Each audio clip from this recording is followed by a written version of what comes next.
கர்த்தர் சித்தமானால் ஒரு வேதாகமத்தை குறித்த ஒரு பணியை குறித்து அருமையான சகோதரர் அவர்கள் சொன்னார்கள். இந்த மாத கடைசியில் அடுத்த மாத தொடக்கத்தில் அதனுடைய பிரிண்டிங்காக கொடுக்க வேண்டும் என்ற ஒரு எண்ணம் இருக்கிறது. ஆண்டவர் சித்தமானால் அதனுடைய தேவைகள் விரைவிலே சந்திக்கப்படும்படியாக நீங்கள் ஜெபித்துக் கொள்ளும்படி உங்களை அன்பாக கேட்டுக்கொள்ளுகிறேன்.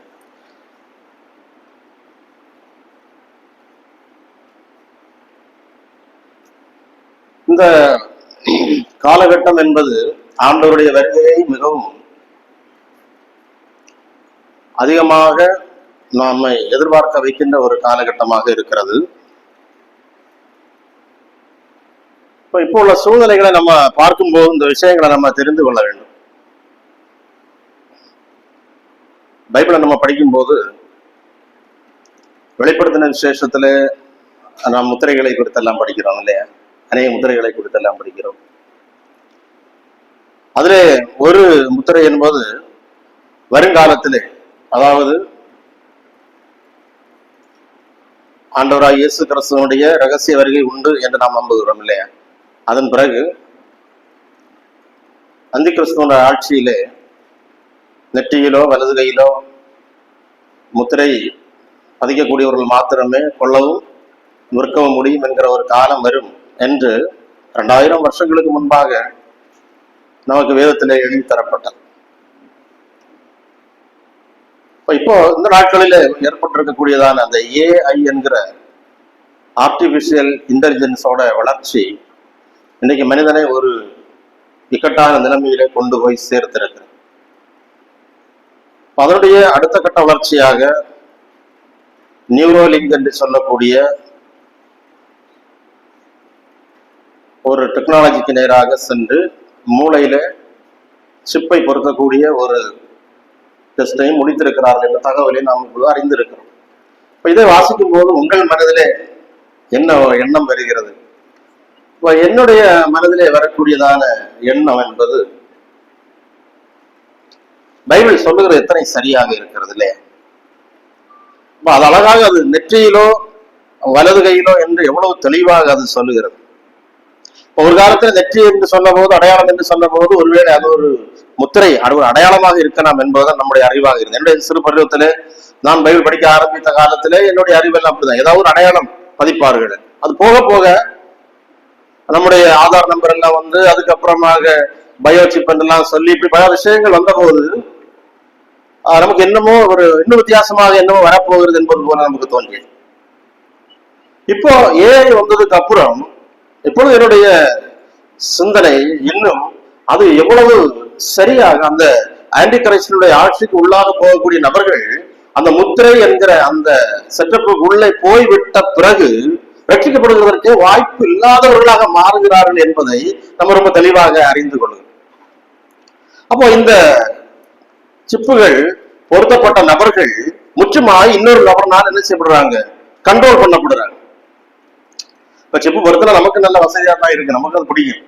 ஏன்னா இன்னைக்கு நம்ம எல்லாருமே பல விதத்திலையும் சோம்பேறியா மாறிட்டோம். எல்லா விதமான வசதி வாய்ப்புகளும் நமக்கு எல்லாருக்குமே பிடிச்சிருக்கு இல்லையா? நம்ம பிள்ளைகளுக்கெல்லாம் ரொம்ப சந்தோஷம். சமையலை பற்றி, ரசம் வைக்கிறத பற்றி படிக்கவே வேண்டாம், ஒரு நம்பர் மட்டும் தெரிஞ்சு வச்சுக்கிட்டா போதும். பசங்களுக்கு அது ரொம்ப திருப்தி தான், பரம திருப்தி தான்.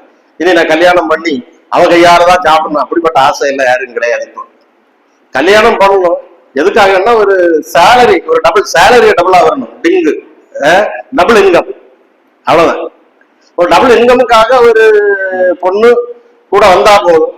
அப்புறம் சாப்பிடுறது நாங்க 2 பேரும் சேர்ந்து எங்கேயாவது ஆர்டர் பண்ணி எப்படியாவது சாப்பிடணும். அவ கையாலதான் சாப்பிடணும், அவ சோறு போட்டுதான் சாப்பிடணும். அந்த கல்ச்சர்லாம் பசங்களுக்கும் கிடையாது, பிள்ளைகளுக்கு அது கிடையாது. நம்ம தான் இனி சமைச்சுதான் வரப்போற புருஷனுக்கு சாப்பாடு போடணுங்கிற எண்ணம் கிடையாது. அப்ப அதனால எல்லா விஷயங்களும் மாறு, சாப்பாடு விஷயமே மாறுச்சுன்னா அப்புறம் யோசிச்சு பாருங்க, வேற எந்த ஒரு காரியத்தையும் செய்யறதுக்கு நமக்கு விருப்பம் இல்லை. இப்ப எல்லாம் நமக்கு ரிமோட் வந்ததுக்கு அப்புறம் ஒரு ஃபேன் போடுறதுக்கு, ஒரு லைட் போடுறதுக்கு கூட நமக்கு என்ன செய்யுது? சோம்பேறித்தனமா தான் இருக்கு.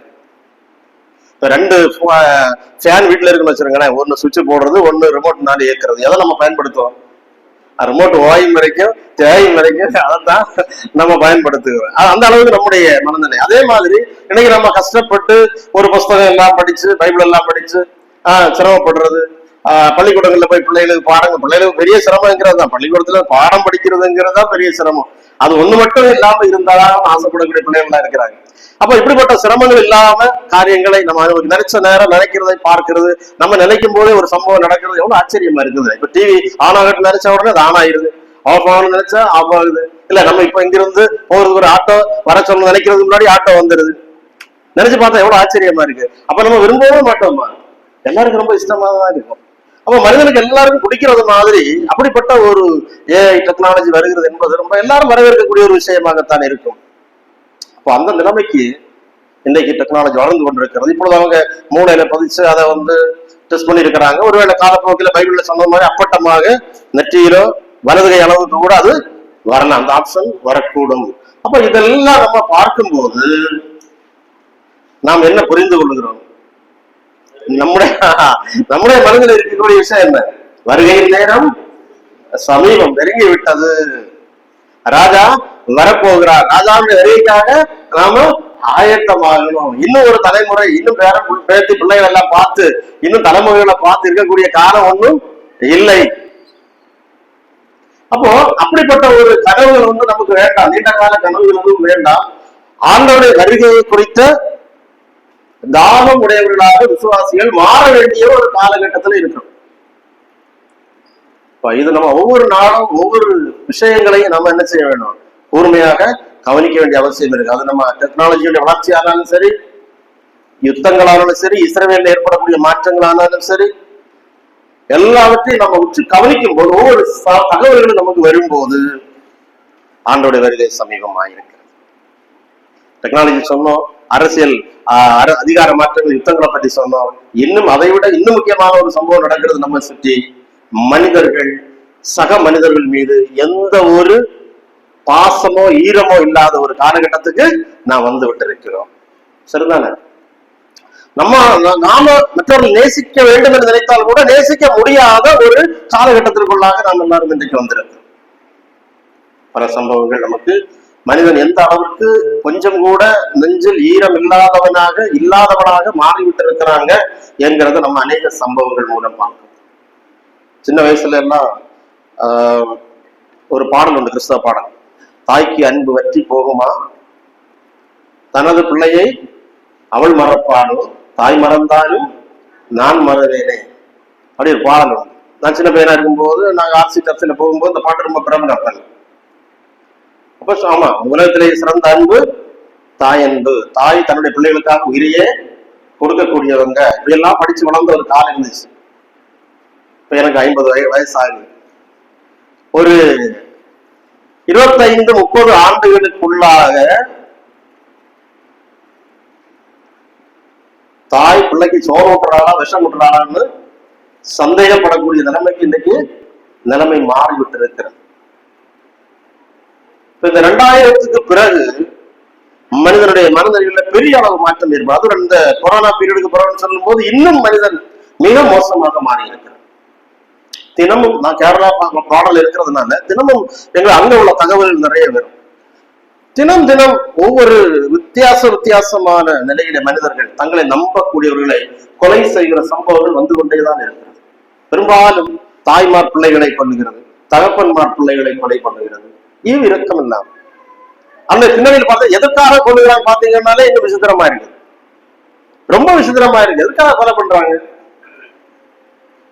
செஞ்ச பிள்ளைகளை எல்லாம் எதுக்காக கொலை பண்றாங்க தாய்மார்கள்? தமிழ்நாட்டுல ஒரு தாய்க்கு ஆயுள் தண்டனை கொடுத்தாங்க, சாகும் வரைக்கும். எதுக்காக கொலை பண்ணாங்க? அதே காரணத்துக்காக தான் சொல்றாங்க. பெரும்பாலும் அதே காரணத்துக்காக தாய் தகப்பன்மா கொலை பண்றாங்க. அதுக்கப்புறம் என்ன செய்யறாங்கன்னா அடுத்து வேற நிலைகள் எங்கேயுமே யாரையுமே நம்ப வழி இல்லாத, நம்ப முடியாத ஒரு கடுமையான காலம். ஒரு மாறி மனிதனுக்குள்ள எந்த விதமான பாசங்கள் இல்லாத, ரத்த பாசங்கள் எல்லாம் இன்னைக்கு முடிஞ்சே போச்சு. ஒரு காலத்துல அண்ணன் தம்பி 5 பேர் இருந்தா அது ஒரு பெரிய பெருமை. குடும்பத்துல சொல்லுவாங்க, அண்ணா எனக்கு நான் ஒண்ணும் சம்பாதிக்காட்டாலும் 5 பிள்ளைகளை சம்பாதிச்சிருக்கிற, மாறி அவங்க ஒருவருக்கு ஒரு ஒத்தாசையா இருப்பாங்க. அதனால அவங்க ஒரே இடத்துல இருக்கணும், பக்கத்துல வீடு, எப்படியெல்லாம் பேரண்ட்ஸ் எல்லாம் கனவு காணுவாங்க. அந்த காலங்கள்ல இருந்துச்சு.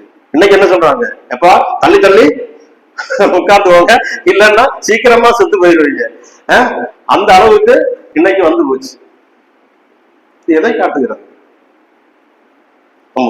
இதெல்லாம் சொல்லணும், இதெல்லாம் வெளியே சொல்லணும். நமக்கு எத்தனை விசுவாச குடும்பத்துல மாமியார் மருமகள் அன்பா இருக்கிறீங்க? முடியல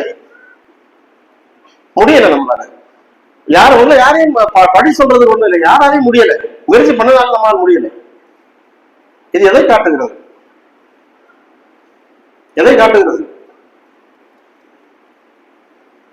நம்ம மோசம் போயிட்டோம்னா நம்ம எப்போ மோசம் தான். ஆண்டவருடைய வருகை சமீபம்.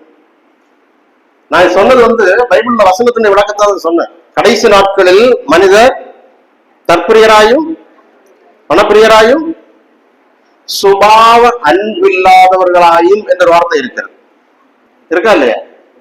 சுபாவ அன்பில்லாதவர் தான் இந்த பொருள். அதாவது மற்ற யார் மேலும் மனிதனுக்கு ஒரு ஒட்டுறவு, ஒரு பாசம் இல்லாதவர்களாக மாறிவிடுவார்கள் என்பதற்கு. அது நீங்களும் நானும் பிடிச்சு நிறுத்தினால் நிக்காது, நிப்பாட்ட முடியாது. அது போயிட்டே தான் இருக்கு.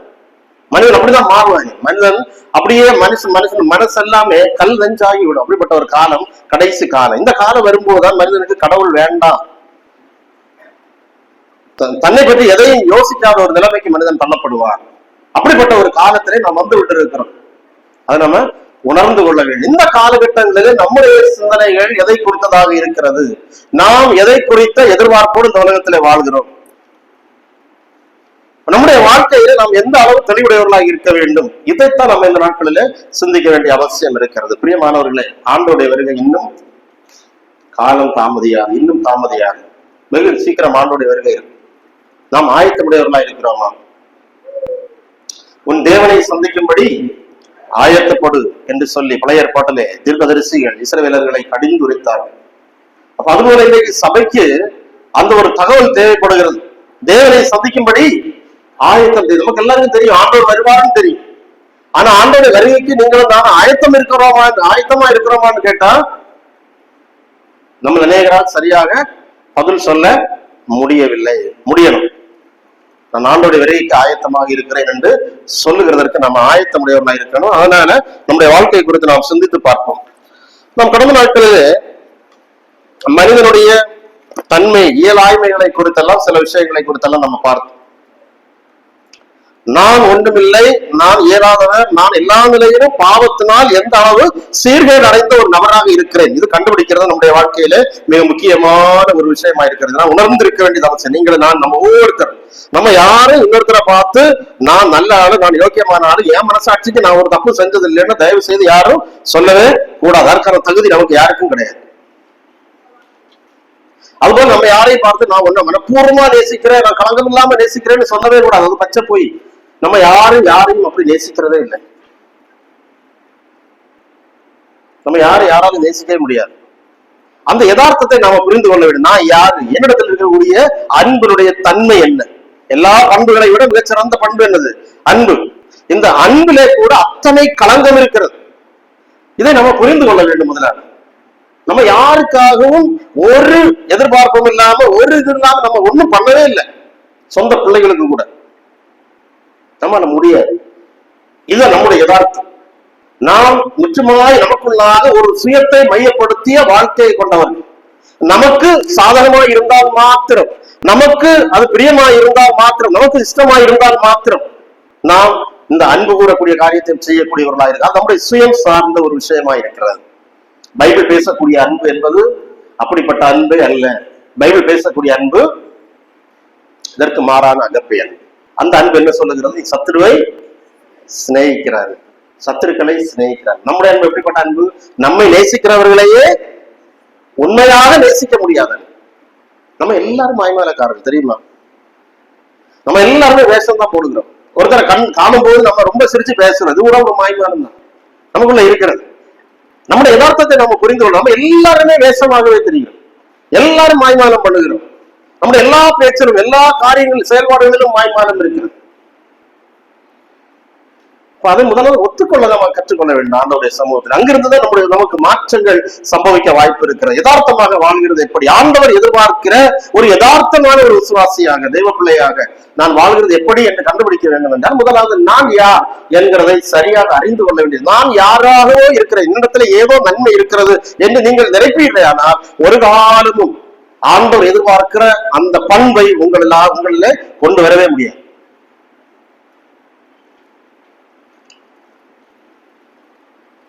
இப்ப கிறிஸ்தவ வாழ்க்கை குறித்து நம்ம அடிப்படையாக தெரிந்து கொள்ள வேண்டிய சத்தியங்களில் ஒன்று, நம்ம அடுத்தடுத்த கட்டங்களில் கடந்து செல்லுகிறதற்கு ரொம்ப ரொம்ப தேவையாக இது இருக்கிறது.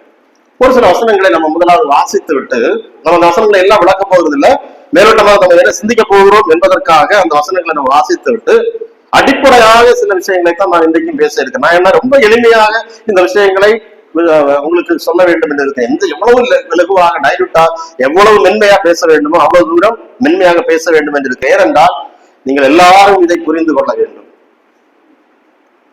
யாரும் எனக்கு இது புரியலைன்னு சொல்லக்கூடாது. ஐயோ எனக்கு படிப்பு இல்லை பிள்ளை, அதனால எனக்கு புரியல. எங்க ஊர்ல பாட்டி பாட சொல்றாங்க, எனக்கு அவ்வளவு படிப்பொன்னும் இல்லை, அதனால எனக்கு ஒன்றும் புரிய முடியல. ஆவிக்குரிய காரியங்களுக்கு படிப்பு ஒரு விஷயம் அல்ல. அதை வச்சு யாரும் சாக்கு போக்கு சொல்லவே வேண்டாம். எனக்கு நேரம் இல்லை, எனக்கு ரொம்ப கடமைகள் இருக்கிறது, எனக்கு இது சிந்திக்கிறதுக்கான நேரம் இல்லை, அப்படி எல்லாம் சொல்லி யாரும் சாக்கு போக்கு சொல்லவே கூடாது. ஆவிக்குரிய காரியங்கள் எல்லாருக்கும் புரிகிற நிலையிலே, எளிமையான நிலையிலே, எல்லாருக்கும் பின்பற்ற தகுந்த நிலையிலே தான் தேவன் நமக்கு கொடுத்திருக்கிறார் புதிய ஏற்பாட்டில். ஆகையால் நாம எந்த சாக்கு போக்கையும் சொல்லி சமாளிக்கிறதுக்கு முயற்சி பண்ணக்கூடாது. நம்ம ஒவ்வொருத்தரும், அது யாராக இருந்தால் ரட்சிக்கப்பட்ட தேவனுடைய பிள்ளைகள், தேவன் எதிர்பார்க்கின்ற நிலையிலே ஆவிக்குரிய வாழ்க்கையிலே முன்னேறுகிறதற்கு நாம பிரயாசப்பட வேண்டியது ரொம்ப ரொம்ப அவசியமாக இருக்கிறது. ஒரு சில வசனங்களை நம்ம வாசிப்போம். 1 தெசலோனிக்கேயர் 4ஆம் அதிகாரம் 3வது வசனம். 1 தெசலோனிக்கேயர் 4ஆம் அதிகாரம் 3வது வசனம்.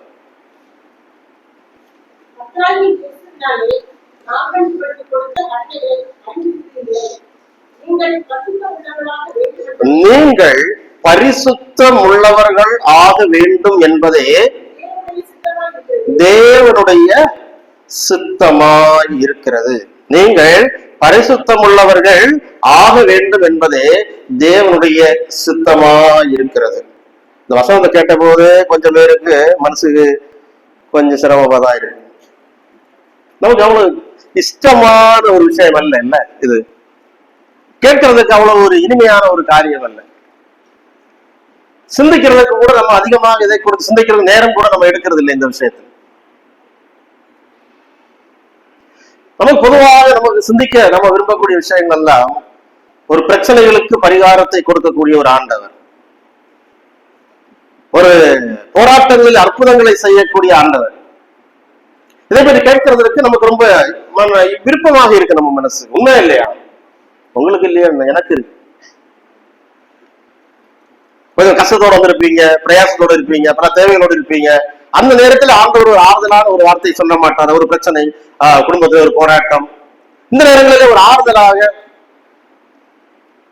என்னை ஒரு விடுவிக்கிறேன் என்ற ஒரு வாக்குறுதி கொடுக்கக்கூடிய ஒரு தெய்வத்தினுடைய ஒரு சத்தத்தை கேட்கிறதா இருந்தால் ரொம்ப மகிழ்ச்சியாக இருக்கும். ஆனால் நீங்கள் பரிசுத்தமாக வேண்டும் என்று நான் சொல்லும் போது அது நமக்கு தேவையா, இதெல்லாம் பற்றி நம்ம எதுக்கு சிந்திக்கணும் என்கிறது போல நம்முடைய மனதிலே தோன்றும். அதனால்தான் நான் அதை சொல்லணும். நம்ம எல்லாருக்கும் அப்படிதான். ஆனா இதுல விஷயம் என்னவென்றால், நாம சரியாக செய்ய வேண்டிய காரியத்தை சரிப்படுத்தினால் மீதி காரியத்தை ஆண்டவர் பார்த்துக் கொள்ளும். மீதி எல்லாம் சரியாக நடக்கும். இது என்னன்னா, நமக்கு சரிப்படுத்த வேண்டிய காரியங்கள் நம்ம சரிப்படுத்தல, நம்ம வேற மேலோட்டம் எல்லாம் ரெடிமேடா ஏதாவது ஒரு காரியத்தை பெற்றுக்கொண்டு ஆண்டவரை விட்டு ஓடி போக விரும்புகிறோம். அப்படிப்பட்ட விசுவாசிகளா இருக்கிறதுனால நமக்கு ஒரு காலமும் நமக்கு திருப்தி வருகிறது இல்லை. ஒரு காலம் இந்த பிரசங்கங்களை கேட்டு திருப்தி வருகிறது இல்லை. ஒரு காலம் நமக்கு ஆவிக்குரிய வாழ்க்கையில வளர்ச்சியே உண்டாகிறது இல்லை. அப்படிப்பட்ட நிலையில இந்த கிறிஸ்தவ உலகம் மாறிவிட்டது. அப்படி மட்டும் இல்ல, பிரசங்கிமாறு மாறிட்டாங்க. பிரசங்கிமாறு பாருங்க, பெரும்பாலான பிரசங்கங்களை பழைய ஏற்பாட்டில இருந்து ஒரு வசனத்தை எடுத்து வச்சுக்கிட்டு அதுல இருந்து பல விஷயங்களை விளக்கிட்டே இருப்பாங்க. புதிய ஏற்பாட்டில இருந்து நிறுவனங்கள்ல இருந்து சில விஷயங்களை எடுத்து பேசுகிறதற்கு அவர்கள் நேரம் செலவிடுகிறதே இல்லை. நீங்க எல்லாம் கவனிச்சு பாருங்க, நான் சொல்றது சரியானு தெரியும். புதிய ஏற்பாட்டில இருந்து எத்தனை பிரசங்கிமாறு வசனத்தை எடுத்து பிரசங்கம் பண்றாங்கன்னு பாருங்க. பிரபலமான பிரசங்கிமாறு சொல்றேன், எல்லாரையும் இல்லை, ஆண்டவருடைய பிள்ளை நிறைய இருக்கிறாங்க. பிரபலமான யாருமே புதிய ஏற்பாட்டில் இது போன்ற வசனங்களை எடுத்து பேசுகிறது இல்லை. மக்களுக்கு அதனால பிரயோஜனம் இல்லை என்று அவர்கள் நினைக்கிறார்கள். மக்களுக்கு அதிலே பிரியம் இல்லை என்பதை அவர்கள் கண்டுபிடித்திருக்கிறார்கள். ஆனா விஷயம் என்னவென்றால், பழைய ஏற்பாட்டிலே சொல்லப்படும் அந்த வசனங்கள் நம்ம எத்தனைதான் கேட்டால் நம்முடைய வாழ்க்கையில ஒரு மாற்றம் வரப்போகிறது. ஏதோ ஒரு சிலருக்கு ரெடிமேடா ஏதோ சில காரியங்கள் நடக்கிறது போல ஒரு தோற்றம் நமக்கு அப்போதைக்கு ஒரு ஆறுதல் கிடைக்கிறது மாதிரி. நம்முடைய வாழ்க்கையில ஒரு மாற்றமும் வராது, ஒரு முன்னேற்றம் வராது, ஒரு திருப்தியும் வராது. எத்தனை ஆண்டு நம்ம ரட்சிக்கப்பட்டு வளர்ந்தாலும் சபைக்கு வந்தாலும் என்னைக்கு அதே விசுவாசியை போலதான் இருக்கும். இது ஏன்னா நமக்கு சரியான நிலையில நமக்கு வளர்ச்சி இல்லை, சரியான காரிய ஆகாரத்தை நாம பெற்றுக்கொண்டு சரியான நிலையில வளரவில்லை. அதான் பிரச்சனை.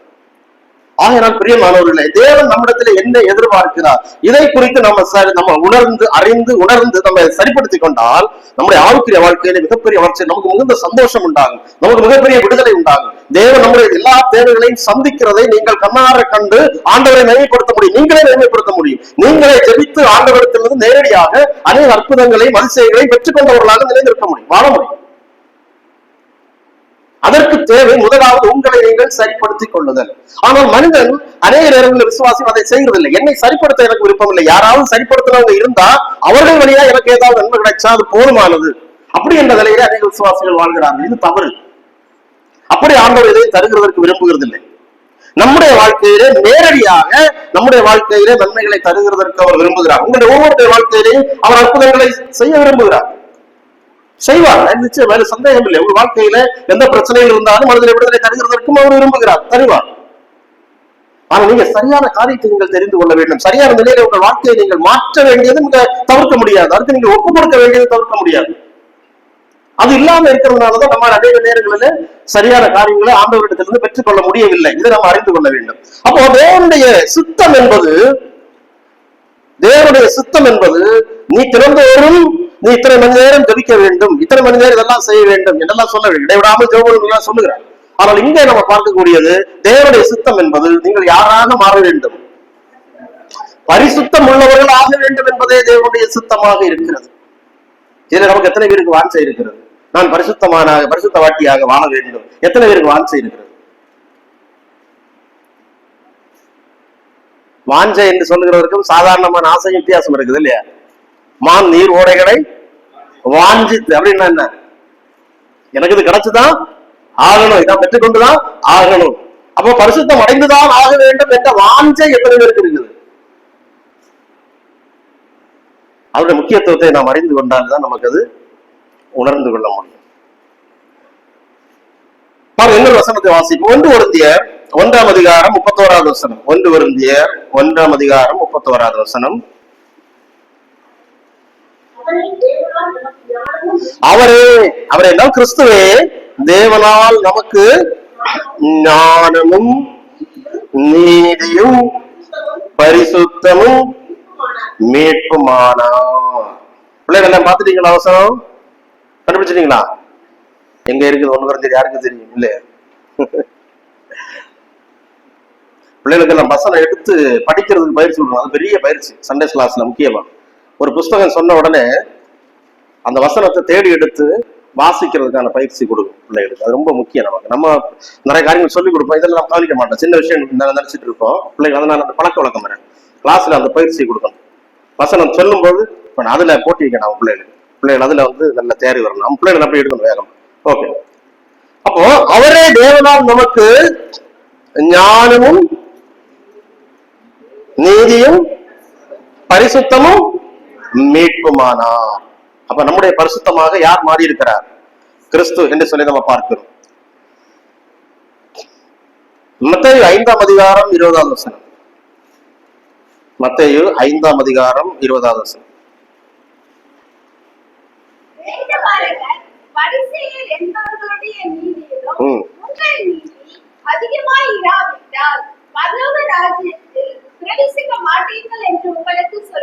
இந்த வசனம் என்னால புரியுதா? இந்த வசனம் என்னால புரியுதா? பரிசேயர் வேதபாரகர் ஆகியோருடைய நீதியிலும் உங்கள் நீதி அதிகமாக இராவிட்டால் பரலோக ராஜ்யத்தில் பிரவேசிக்க மாட்டீர்கள் என்று உங்களுக்கு சொல்லுங்க. யாரு சொன்னா? இது ஆண்டவராகிய இயேசு கிறிஸ்து. நம்ம என்ன சொல்லுகிறோம்? சகோதர சபையில ஞானஸ்நானம் எடுத்து வாரந்தோறும் அப்பம் விட்டு சாப்பிட்டுட்டு எப்படி வேண்டாம் நடந்தா பரலோக ராஜ்யத்துல பிரவேசிக்கலாம். இங்க என்ன சொல்லி இருக்குது? பரிசேயர் சதுசேயருடைய நீதியிலும் அதிகமாயிராவிட்டால் போக மாட்டீங்க. பரிசேயர் சதுசேயர் நீதி என்ன படிச்சீங்கன்னா தலையை சுத்தி போயிடும் நமக்கு.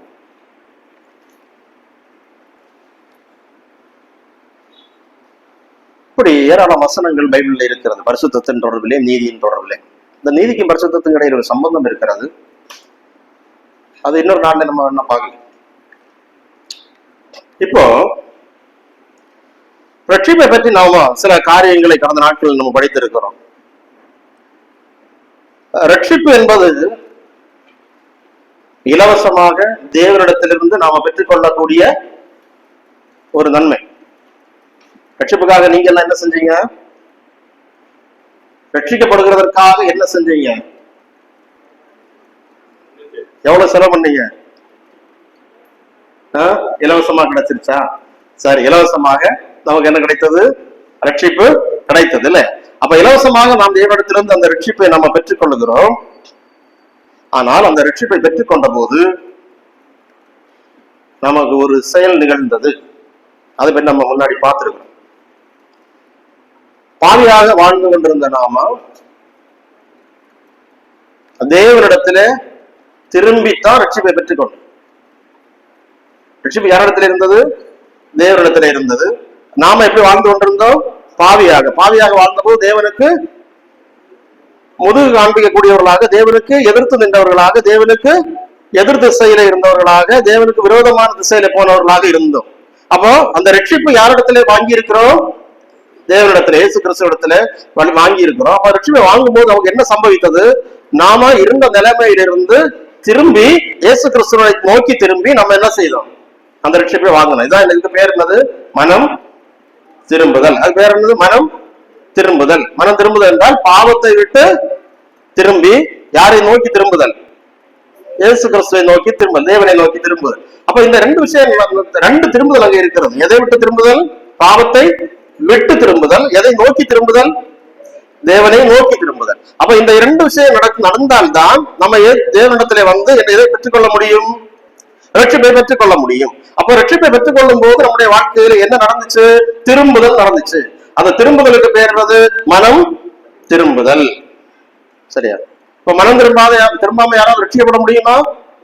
முடியாது. மனம் திரும்பாமல் யாரும் ரட்சிக்கப்பட முடியாது. சரியா? அப்ப மனம் திரும்புதல் என்று சொன்னால் என்ன? இப்ப திரும்ப வரும். பாவத்திலிருந்து திரும்பி தேவனிடத்துல திரும்புதல். சரி, தேவனிடத்துல திரும்ப விட்டுருவோம். பாவத்திலிருந்து திரும்புதல்.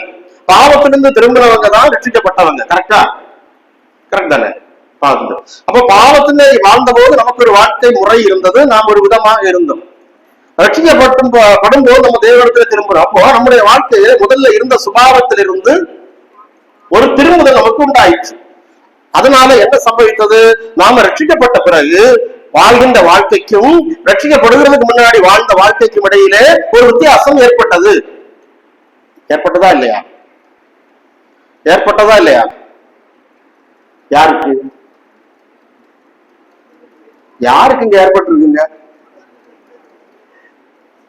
நம்ம பார்த்து யாராவது சொன்னாங்களா உங்களுக்கு ஒரு மாற்றம் வந்திருக்கு? யாராவது சொன்னாங்களா?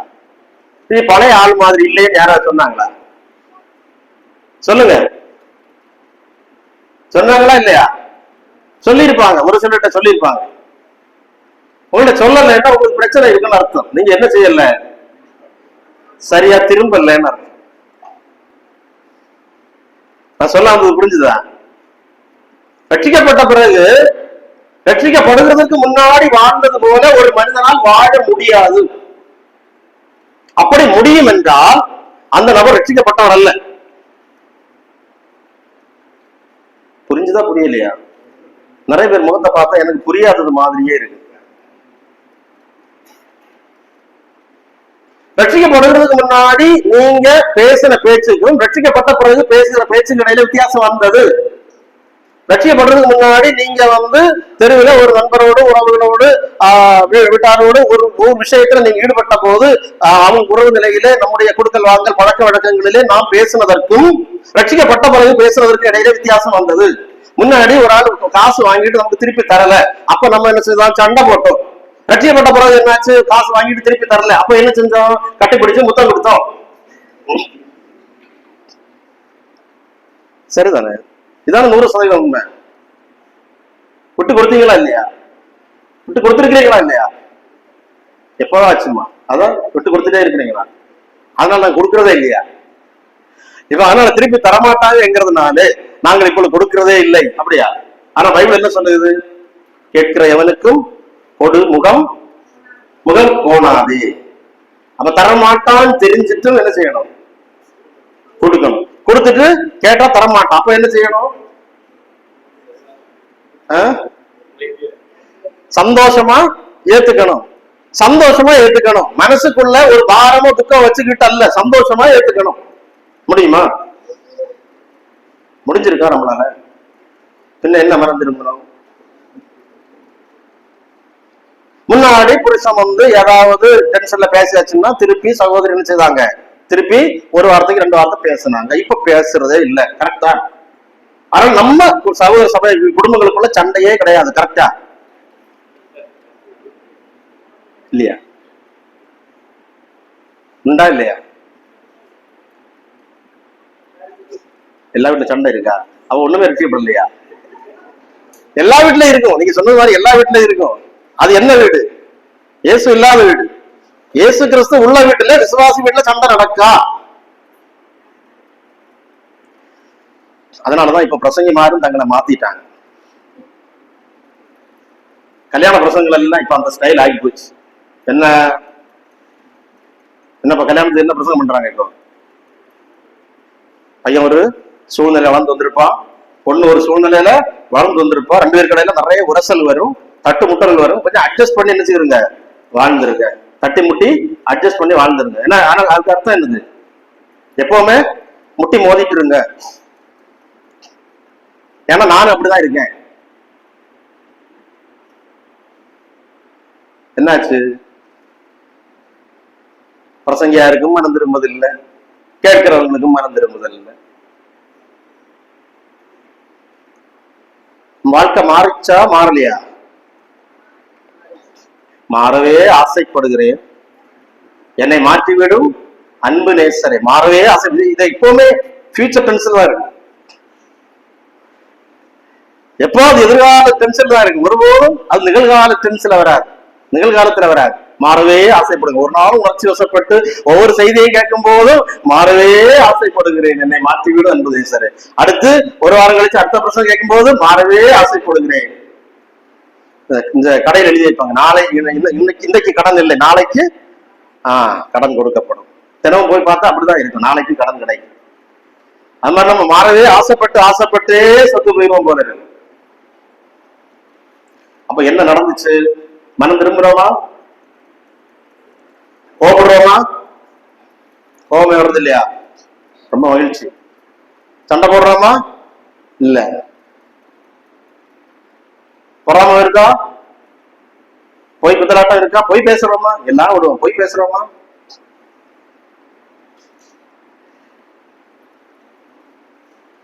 பின்ன என்னங்க மாற்றம் வந்துருச்சு நமக்கு? சொல்லுங்க. ஏதோ ஒரு சில காரியங்களை நம்ம விட்டுருக்கோம், நம்ம இல்லைன்னு சொல்ல முடியாது. நம்மள அநேகர் ஒரு சில காரியங்களை விட்டுருக்கீங்க. நம்ம சன்மார்க்கர். ஏன்னா நம்ம தெருவில் போய் மது அருந்துறது கிடையாது, நாம் மது அருந்துறது கிடையாது, சிகரெட் பிடிக்கிறது கிடையாது. சரியா? தெருவில் போய் யார்கிட்டையும் சண்டை போடுறது கிடையாது. நான் ஒரு சன்மார்க்கன். வீட்டுக்குள்ள என்னை பத்தி யாரும் கேட்கவும் கூடாது, பார்க்கவும் கூடாது. இப்படிப்பட்ட விசுவாச வாழ்க்கை வாழ்றதற்கு ஆண்டவர் நம்மளை அழைச்சாரு. கேட்கிறேன், அப்படியா? அப்புறம் என்ன? அந்த மாற்றம் என்பது நம்முடைய அந்தரங்கத்தில் ஏற்பட்ட மாற்றம். வெளியே சில விஷயங்களை செய்து செய்து செய்து நாம நல்லவங்களும் நீதிமான்களும் ஆகி ஆகி நம்முடைய அந்தரங்கத்திலே சுத்தப்படக்கூடிய ஒரு வாழ்க்கை முறையை குறித்து அல்ல பைபிள் பேசுகிறது. சொல்லுங்க, புரியுதா? நாம சில நல்ல காரியங்களை கெட்ட காரியங்களை விட்டு, சில நல்ல காரியங்களை செஞ்சு, சில கெட்ட காரியங்களை விட்டு, சில நல்ல காரியங்களை செஞ்சு, அப்படி கொஞ்சம் கொஞ்சம் கொஞ்சம் கொஞ்சமாக பரிசுத்தவானாகி நம்முடைய அந்தரங்கத்திலே பரிசுத்தமாகிற வாழ்க்கை முறையை குறித்து அல்ல பைபிள் பேசுகிறது. பைபிள் பேசக்கூடிய வாழ்க்கை முறை என்பது முதலாவது எங்க பரிசுத்தம்? இருதயத்திலே பரிசுத்தம், இங்க இருந்து என்னுடைய பரிசுத்தம் எங்க வாழ்கிறது, வெளியே பாய்கிறது, வெளியே போகிறது. அப்ப முதல்ல எனக்குள்ள அந்த நற்குணங்கள் இருக்கும், அடுத்து என்னுடைய குடும்பத்தின நற்குணங்கள் தெரியும், அதற்கப்புறம் சபையில தெரியும், அப்புறம் சமூகத்தில தெரியும். இப்படிதான் என்னுடைய நற்குணங்கள் வெளியே வெளிப்படுகிறது. நாம எல்லாரும் வெளியே பார்க்கிற அளவுக்கு கொஞ்சம் சன்மார்க்கம் நடந்துட்டா போதும் என்ற திருப்தியில நம்ம எல்லாம் இருந்துட்டு இருக்கிறோம். சன்மார்க்கமா நடக்கிறவங்க பரலோகத்துக்கு போவாங்களா? சன்மார்க்கமா நடக்கிறவங்க பரலோகத்துக்கு போவாங்களா? சன்மார்க்கம் என்ன? அதுவும் சிலவங்களுக்கு தெரியாது. அந்த வார்த்தை சும்மா சொல்லிட்டு போயிடுவோம். சிலவங்க சன்மார்க்கம் என்ன? நல்லவங்களா நடத்துகிறது. துன்மார்க்கம்னா கெட்டவங்களா? துன்மார்க்கம் சொன்னவங்களுக்கு தெரியும். துன்மார்க்கம் வேற ஆப்போசிட் தான் இல்லது சன்மார்க்கம். அப்ப துன்மார்க்கம் வேணா கெட்டவன் நடப்பான், அவன் என்னென்ன கேரக்டர் இருக்கும். அதை விட்டுட்டு கொஞ்சம் நல்ல பிள்ளையா நடக்கிறது. நடக்கிறவங்க பரலோகத்துக்கு போக முடியுமா? முடியுமா? முடியாதா? முடியாது. நல்லவங்களா நடந்து யாரும் எங்க போக முடியாது? பரலோகத்துக்கு போக முடியாது. அப்ப யாரு பரலோகத்துக்கு போக முடியும்? சன்மார்க்கனும் போக முடியாது, துன்மார்க்கனும் போக முடியாது. சரியா? சரிதானே? சரியா? அதனால இயேசு கிறிஸ்துவை ஏற்றுக்கொண்ட துன்மார்க்கம் போவோம். சரியா?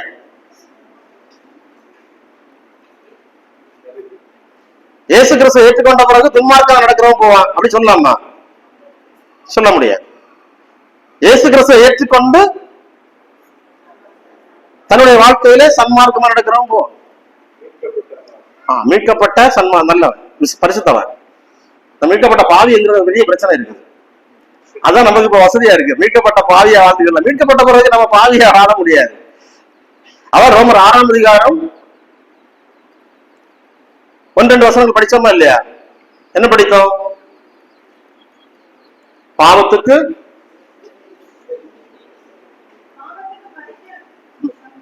மரித்த நாம் இனி அதுல எப்படி பிழைப்போம் அப்படின்னு என்ன அர்த்தம்? பாவத்துக்கே மரிச்சாச்சு, அப்புறம் நம்ம பாவிங்கிற லிஸ்ட்ல இந்த காலத்துல வர முடியாது. மீட்கப்பட்ட பாவியே கிடையாது. நம்ம மீட்கப்பட்ட பரிசுத்தவன். அப்படியே பாட்டு எழுதிட்டாங்க. அவங்க எழுதின நோக்கம் வேற, அவங்களுடைய அந்த தொனிங்கிறது வேற ஒரு விஷயம். அது ஒவ்வொரு விசுவாசிக்கும் அந்தரங்கத்தில் இருக்கக்கூடிய ஒரு வாஞ்சை என்னன்னா, எப்பொழுது எவ்வளவோ நம்ம ஆண்டோட சமூகத்துல போகும்போது நம்ம பாவியன் உணர்வோம். அது வேற, அது இன்னும் ஆழமான அர்த்தம்.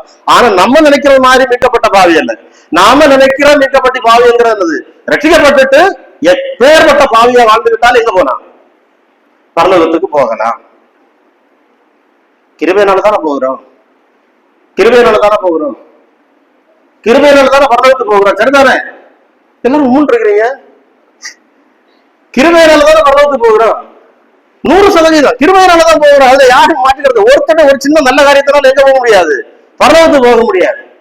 கிருபையினால பரலோகத்துக்கு போகிறோம். அதனால கிருபையினால அத்தனை பாவிகளும் பரலோகத்துக்கு போறாங்கன்னு நினைக்க விடாது. கிருபையினால யார் பரலோகத்துக்கு போவாங்கன்னா, கிருபையினால பரிசுத்தமாக்கப்பட்டவங்க மட்டும்தான் பரலோகத்துக்கு போவாங்க. புரிஞ்சுதா புரியலையா? உங்களை பார்த்தா எனக்கு புரிஞ்சது மாதிரியும் தெரியல, புரியாதது மாதிரியும் தெரியல. கிருபையினாலே ஒரு பாவி கிருபையினாலே ரட்சிக்கப்பட்டு பரிசுத்தவான் ஆக்கப்பட்டு எங்க போவா? சரிதான் நான் சொல்றது? சந்தேகம் இல்லையா? சந்தேகம் இல்லை. அது வேணும் நமக்கு. இப்ப அது இல்லையே நமக்கு. அதுல பிரச்சனை. இங்க பிரச்சனை அங்கதான் இருக்குது. நமக்கு மனம் திரும்புதல் என்பதையே சரியாக நாம் புரிந்து கொள்ளவில்லை. மனம் திரும்புதல் என்பது அந்த நேரத்துல ஆண்டவரே நான் உங்களை சொந்த ரட்சகராக ஏற்றுக்கொள்கிறேன், நான் ஒரு பாவி ஆண்டவர் அப்படின்னு சொன்ன உடனே மனம் திரும்புதல் ஆயிடுச்சு. ஆண்டவரை ஏற்றுக்கொண்டேன், நான் ரட்சிக்கப்பட்டேன். அதோட என்னுடைய மனம் திரும்புதல் முடிஞ்சு போச்சு. மனம் திரும்புதல் முடிஞ்சு போச்சா? போகல. மனம் திரும்பிட்டு மீண்டும் பாவத்துக்கு திரும்ப விடாது. பாவத்திலும் திரும்பி வர்றது பேர் தான் என்னது? மனம் திரும்புதல். மனம் திரும்பிட்டு மீண்டும் பாவத்துக்கு திரும்பினது பேர் என்னது? மீண்டும் ஒரு மனம் திரும்ப உண்டாச்சு. இது ரொம்ப ஆபத்தானது. ரட்சிக்கப்பட்டவர்களை ஆண்டவர் யார் என்று அழைக்கிறார்? நீதிமான் என்று அழைக்கிறார், பரிசுத்தவான் என்றும் அழைக்கிறார். பரிசுத்தவான் என்றும் அழைக்கிறார். 1 கொரிந்தியர் 1ஆம் அதிகாரம் 2வது வசனம் நம்ம என்ன வாசிக்கிறோம்? 1 கொரிந்தியர் 1:2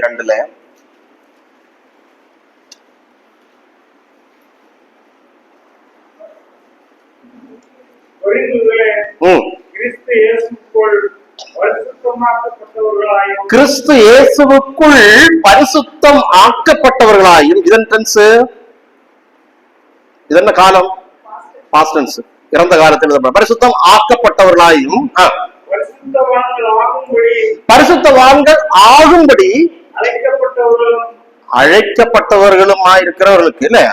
அப்ப பரிசுத்தவான்கள் ஆகும்படி 2 தடவை பவுல் வார்த்தை பயன்படுத்த. ஒன்று பரிசுத்தம் ஆக்கப்பட்டவர்கள், இன்னொன்று பரிசுத்தவான்கள் ஆகும்படி அழைக்கப்பட்டவர்கள். மொத்தத்தில் இவர்கள் யாரு? பரிசுத்தவான்கள். அவர்களுக்கு 2 விஷயம் நடக்குது. ஒண்ணு என்னது? பரிசுத்தவான்கள் ஆக்கப்பட்டார்கள், அதன் பிறகு பரிசுத்தவான்கள் ஆகிக் கொண்டிருக்கிறார்கள். இந்த 2 விஷயத்தை நம்ம தெரிஞ்சுக்கணும், சரியா நம்ம புரிஞ்சுக்கணும். இந்த புரிதல் தான் நமக்கு பிரச்சனை இருக்கிறது. அப்ப யதார்த்தத்தில் நம்ம யாரு? பரிசுத்தவானா பாவியா? பரிசுத்தவான். உங்களை பார்த்து யாராவது பரிசுத்தவான் கூப்பிட்டா கூச்சம் இருக்கா? உங்களுக்கு வெக்கமா இருக்கா? வெக்கமா இருக்கா? இருக்கா இல்லையா? வெக்கமா இருக்குன்னா நம்ம அந்த வசனத்தை சரியா புரிந்து கொள்ளவில்லை என்று அர்த்தம். வெக்கப்படக்கூடாது. நீங்க வெக்கப்பட்டா நீங்க எங்க போக முடியாது? பரலோகத்துக்கு போக முடியாது. பாவி யாரும் பரலோகத்துக்கு போக முடியாது. அப்ப நீங்க கேட்பீங்க, சிலுவையில ஒரு மகா திருடன் இருந்தானே, அவன் எப்படிங்க பரலோகத்துக்கு போனா அப்படின்னு கேட்பீங்க. அவன் எப்படி பரலோகத்துக்கு போனா? திருடன் பரலோகத்துக்கு போனாரா? பரிசுத்தவான் பரலோகத்துக்கு போனாரா? இல்லங்க, அவன் பரலோகத்துக்கு போன, பரதீசு போன அப்படிலாம் உலகம் கேட்காதீங்க. இப்ப அதுக்கான நேரம் இல்லை. சரி, ஓகே. அவன் எப்படி ஆண்டவரத்துல போனான்? ஓகே, அவன் பரிசுத்தவானா போனானா பாவியா போனானா? பரிசுத்தவானா போன, அவ்வளவுதான். அவர் ரட்சிக்கப்படும் போது யாராக மாற்றப்படுகிறார்? பரிசுத்தவானாக மாற்றப்படுகிறார். ஆகையால் நம்ம எங்க போனா? பரலோகத்துக்கு போனோம். பாவிகள் யாரும் எங்க போக முடியாது? பரலோகத்துக்கு போக முடியாது. பாவிகள் பரலோகத்துக்கு போவாங்க, நம்ம அப்படி சொல்ல விடாது. ஆனா இப்போ நமக்கு நம்ம சொல்றோமோ இல்லையா, நம்ம சொல்லாட்டாலும் மறைமுகமா நம்ம அதை ஏத்துக்கிறோம். நம்ம பாவத்தை நம்ம ஈஸியா சகிச்சுக்கிறோம். பாவ பழக்க வழக்கங்களை ஈஸியா சகிச்சுக்கிறோம். நம்ம இதனாலதான் நம்ம ஒருவருக்கு ஒரு புத்தி சொல்றது இல்லை, நம்ம யாரையும் கண்டுக்கிறது இல்லை. சரி, அவர் கடவுள்ல கணக்கு கொடுப்பாருப்பா, நம்ம எதுக்கு, நம்ம வேற நம்ம பார்ப்போம், நம்ம ஏன் சொல்லி பகைய கட்டணும். ஆனா பைபிள் என்ன சொல்லுது? நீ சபையை கூடியிருக்கும் போது ஒருவருக்கு ஒரு என்ன சொல்லு? புத்தி சொல்லு. புத்தி சொல்ல போனா இப்ப என்ன நடக்கும்? நம்ம ஒரு புத்தி சொல்ல போனா அவன் 7 புத்தி திரும்ப சொல்லிடுவான். அதனால என்ன ஆச்சுங்க? நம்ம ஒருவருக்கு ஒருவர் பாவிகளாக வாழ்கிறத தீர்மானம். அது கொஞ்சம் வசதியா இருக்கு. எல்லாருமே நீயும் பாவிதாண்டா, நானும் பாவிதாண்டா, நம்ம ஒரே கூட்டம் தாண்டா. ஆனா இந்த கூட்டம் எங்க போகும்? கடைசியில நரகத்துக்கு போயிடும். நான் சொல்றது புரியுதா? பரலோகத்துக்கு போறவங்க பரிசுத்தவான்கள் மட்டும்தான்.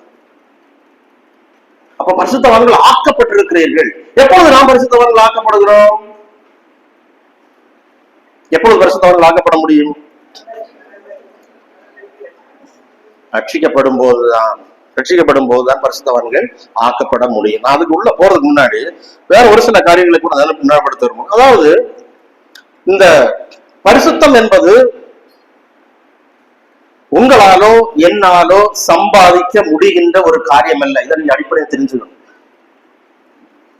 நாம எல்லாம் அநேக நேரங்களில் எப்படி பரிசுத்தத்தை அடைய நம்ம முயற்சி பண்ணுகிறோம்னா, நம்மள ஏற்படக்கூடிய ஒரு சில சுபாவங்களை நம்மை விட்டு அகற்றுகிறதன் வழியாக நாம் பரிசுத்தத்தை நாளுக்கு நாள் அடைந்து கொஞ்சம் கொஞ்சமாக பரிசுத்தவான்கள் ஆகலாம். அப்படி இப்பொழுது ஒரு 10%, 20%, 30% இப்படி ஆகி சாக போகிற நேரத்துல ஒரு 90-95% ஆகிடலாம் என்கிற ஒரு நம்பிக்கையில வாழ்ந்துடும். அது நம்முடைய வாழ்க்கையில் நடக்குமா? நடக்காது. நாம ஒரு கனியை, ஒரு பாவத்தின் ஒரு கிரியை நம்ம வெளியே பறித்து விட்டால் அடுத்து 7 கிரியைகள் மீண்டும் ஆரம்பிக்கும். பாவம் மீண்டும் மீண்டும் நம்மை பல நிலைகளிலே நம்மை தாக்கி கொண்டே இருக்கும். மீண்டும் மீண்டும் பாவம் நமக்குள்ளே வந்து நிறைந்து கொண்டிருப்பதைத்தான் நம்மால பார்க்க முடியும். அப்படி நாம ஒவ்வொரு பாவங்களாக நம்மை விட்டு விலக்கி தீர்மானம் எடுத்து ஒவ்வொரு பாவங்களாக நம்மை விட்டு விலக்கி நீங்களும் நானும் பரிசுத்தவானாகி பரலோகத்துக்கு போக முடியும் என்று நினைத்தால் முடியாது. அந்த மெத்தேட் ஆண்டவர் சொல்லவும் இல்லை. ஒரு சில இடங்கள்ல சொல்லி இருக்கிற வேற ஒரு கோணம். அது 2வது நம்ம பார்க்கலாம். இப்போ எப்படி ஒரு மனிதன் பரிசுத்தவானாக மாறுகிறான் என்றால், பாவியாகிய ஒரு மனிதன் பாவத்தை வெறுத்து, பாவி என்கிற நிலைமையை உணர்ந்து பாவத்தை வெறுத்து பாவத்திலிருந்து மனம் திரும்பி எனக்கு தேவனிடத்திலே வந்து எனக்கு தேவன் மட்டும் போதும், இயேசு கிறிஸ்து போதும் என்று சொல்லி அவரை விசுவாசித்து ஏற்றுக்கொள்ளும் போது அவருடைய பலி மரணத்தினாலே அவருடைய இரத்தத்தினாலே நாம யாராக மாற்றப்படுகிறோம்? யாராக மாற்றப்படுகிறோம்? பரிசுத்தவான்களாக மாற்றப்படுகிறோம். நீதிமான்களாக மாற்றுதான் ஆரம்ப புள்ளி. அதுல இருந்து யாராக மாற்றப்பட்டிருக்கிறோம்? பரிசுத்தவான்கள். நீதிமான் என்று சொன்னாலே குற்றம் இல்லாத அறிக்கை, டிக்ளரேஷன். ஆண்டவர் பரலோகத்தை டிக்ளேர் பண்ணிடுறார், அறிக்கை எழுதுகிறார். என்ன அறிக்கைட்டார்? இவன் நீதிமான். யார் நீதிமான்? நம்ம ஒவ்வொருவரும் இல்ல, நாம ஒவ்வொருவரும் இயேசு கிறிஸ்துவிடத்திலே மனம் வருந்தி மனம் திருந்தி ஆண்டவரிடத்திலே போய் பாவ மன்னிப்பை நம்ம பெற்றுக் கொள்ளும் போது பரலோகம் நமக்கு என்ன அறிக்கை, நம்மை குறித்து என்ன அறிக்கை எடுக்கிறது? இவன் நீதிமான். இது பரலோகத்திலிருந்து அந்த சர்டிபிகேட் நமக்கு கொடுக்கப்படுகிறது. அப்படி பரலோகம் சர்டிபிகேட் கொடுத்த உடனே நாம யாராக மாறுகிறோம்? யாராக மாறுகிறோம்? நீதிமானாக மாறுகிறோம். நீதிமான் என்று சொன்னால்தான் பரிசுத்தவான் தான் நீதிமான்.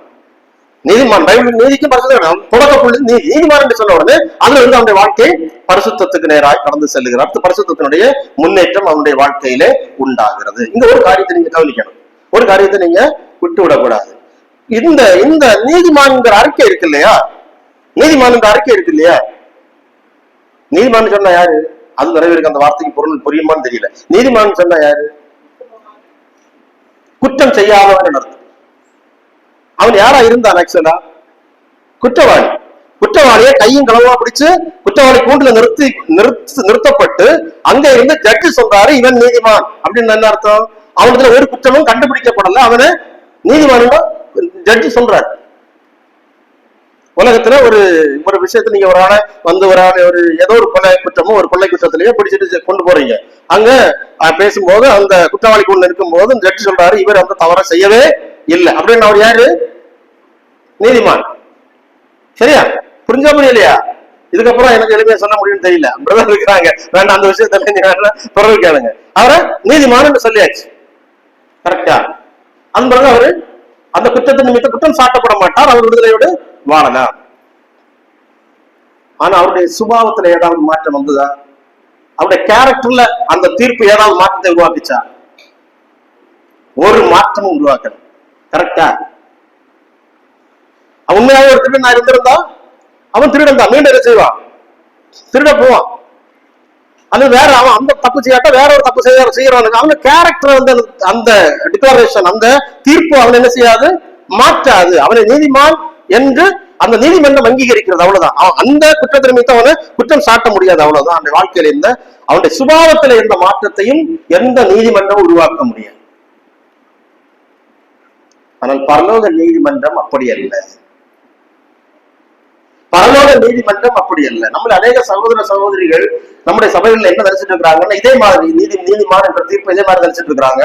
அங்க தீர்ப்பு வந்தாச்சு, நான் நீதிமான், பரலோகத்துல தேவன் என்ன நீதிமான் சொல்லிட்டாரு, நான் பாவியாக வாழ்ந்துருவேன், தேவன் பரலோகத்துல நீதிமான் சொன்னதுனால இயேசு கிறிஸ்துவின் பலி வழியா என்ன பரலோகத்தை அவர் எடுத்துருவாருன்னு நினைக்கிறாங்க. ஆனா அப்படி நம்ம நினைக்க கூடாது. ஒரு தவறான ஒரு எண்ணம். நம்மை பரலோகம் நீதிமான் என்று தீர்ப்பிட்டதானால் அந்த அர்த்தம் என்ன? நம்முடைய பாவங்களை நம்மை விட்டு விலக்குறது மாத்திரமல்ல, நம்முடைய கேரக்டரை நம்முடைய தன்மையிலே ஒரு பரிசுத்தத்தை தேவன் கொடுத்திருக்கிறார். அந்த பரிசுத்தம் தான், அப்படி பரிசாக கொடுக்கப்பட்ட பரிசுத்தம் தான் நம்முடைய ஆண்டவராகிய இயேசு கிறிஸ்து. அந்த இயேசு கிறிஸ்து நமக்குள்ளே வந்த போது நம்முடைய தன்மைக்கு தேவன் ஒரு மாற்றத்தை கொடுத்திருக்கிறார். அதனாலதான் நமக்கு புதிய ஆவி, புதிய இருதயம் இப்படி எல்லாம் பைபிளிலே பேசப்பட்டிருக்கிறது. பழைய ஏற்பாட்டு பரிசுத்தவான்களுக்கும் புதிய ஏற்பாட்டு பரிசுத்தவான்களுக்கும் இடையில ஏராளம் வித்தியாசங்கள் நம்ம பைபிள் படிக்கும் போது சரியா படிக்கணும். பழைய ஏற்பாட்டு பரிசுத்தவான்களுடைய ஆசீர்வாதங்களுக்கும் புதிய ஏற்பாட்டு பரிசுத்தவான்களுடைய ஆசீர்வாதங்களுக்கு இடையில ஏராளம் வித்தியாசம் உண்டு. பழைய ஏற்பாட்டு பரிசுத்தவான்கள் கொடுக்கப்படக்கூடிய பதவிக்கும் புதிய ஏற்பாட்டு பரிசுத்தவான்களாகிய சபைக்கு கொடுக்கப்படக்கூடிய பதவிக்கும் இடையில மிகப்பெரிய இடைவெளி உண்டு. எல்லாரும் ஒன்று போல இல்லை. நாம தப்பு தப்பாக காரியங்களை என்ன செய்து கொள்ளக்கூடாது, புரிந்து கொள்ள கூடாது. பழைய ஏற்பாட்டில் வாழ்ந்த தாவீது ஒரு கொடூரமான தவறு செய்கிறார். ஆனா தாவீது இவ்வளவு ஒரு பயங்கர போச்சாரம், பயங்கர கொலையும் பண்ணிட்டாரு, அதே மாதிரி ஒரு விசுவாசி பண்ணலாம் அப்படின்னு நீங்க சொன்னீங்கன்னா பிரச்சனை இருக்கு.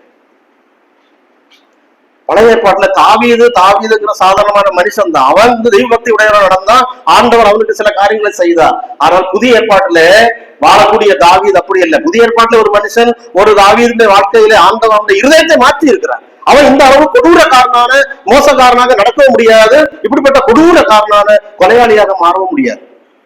அதற்குள்ளாக அவனுக்கு பல தடைகள் இருக்கிறது. அவனுக்குள்ள பெரிய தடைகள் இருக்கிறது, பெரிய மாற்றங்கள் உள்ள. யார் வசிக்கிறாங்க? பரிசுத்த ஆவியானவர் நிரந்தரமாக நமக்குள்ள வசிக்கிறார். தாவீதை விட்டு போயிடுவார், வரலாம் போகலாம் பழைய ஏற்பாடுல, சரிதானே?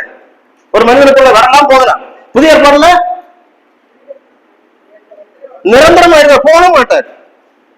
அவர் நம்மளை அனுமதிக்கிறது இல்லை. தொடர்ந்து ஒரு பாவத்தை நம்ம செய்யறதுக்கு, யோசிக்கிறதுக்கு, கண்டிப்பா இருக்கிறதுக்கு ஆண்டவர் அனுமதிக்கிறது இல்லை. ஆண்டவர் அங்கே தடை போட்டுக் கொண்டே இருப்பார், அவர் செயல்பட்டுக் கொண்டே இருப்பார். அதனால புதிய ஏற்பாட்டு விசுவாசி, அதனாலதான் பைபிள் சொல்லுகிறது, புதிய ஏற்பாட்டு விசுவாசி ஒரு பாவத்தில் தொடர்ந்து கொண்டிருக்க மாட்டான். பாவ பழக்க வழக்கங்கள் ஒரு விசுவாசிக்கு இருக்காது. அவனுடைய பாவத்தன்மை என்று ஒன்று இருக்கிறது. அதனால அவனுடைய வாழ்க்கையில என்ன செய்யலாம்? சர்க்கல்கள் ஏற்படலாம். நம்மில் பாவம் இல்லை என்று நம்ம சொல்ல முடியாது என்று யோவான் சொன்னது காரணம், நமக்குள்ள பாவத்தன்மை இருக்கிற நம்முடைய மாம்சத்தில். ரோமர் 7ஆம் அதிகாரத்தில் அதை குறித்து பவுல் தெளிவாக விளக்கி இருக்கிறார்.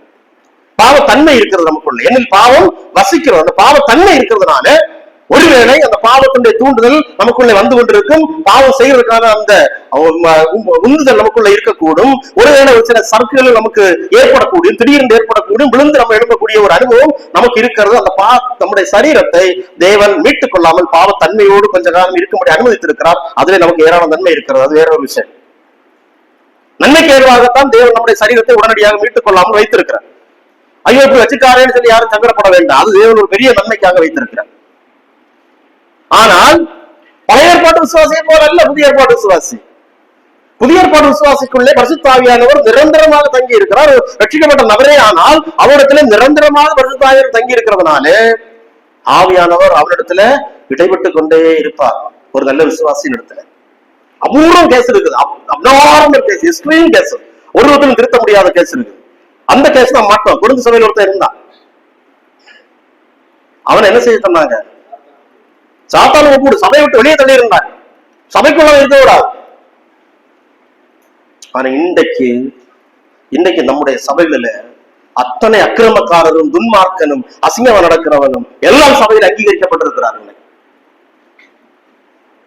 இது எந்த காலம் முதல் இது ஆரம்பிச்சது? இதுதான் நமக்கு பெரிய பிரச்சனை. இன்னைக்கு சபைகள் ஒழுக்கக்கேடு நடக்கிறது. நம்முடைய சபைகளில் கூட இன்னைக்கு ஒழுக்கக்கேடு நடக்கிறது அங்கீகரிக்கப்பட்ட ஒன்றாக பல இடங்களில் இருக்கிறது. ஒரு சில சகோதரர் ஒழுக்கக்கேடா இருக்கிறாங்கன்னு சபையார் எல்லாருக்கும் தெரியும். ஆனா அவங்கள சபையை விட்டு விலக்குறதுக்கோ புத்தி சொல்றதுக்கோ சபையார் யாரும் துணிகிறது இல்லை. அதனால எல்லாரும் குளிர் விட்டு போச்சு. அவங்க இவ்வளவு பெரிய தப்பு செய்யறாங்க, நான் சின்ன சின்ன தப்பு தானே செஞ்சுட்டு போறேன், என்ன ஆண்டவர் மன்னிச்சுவார் அப்படிங்கிற தோற்றம் நமக்கு உண்டாகுது. இதனால எல்லாரும் ஒருவரை பார்த்து ஒருவர் பாவம் செய்யக்கூடியவர்களா மாறிட்டோம்.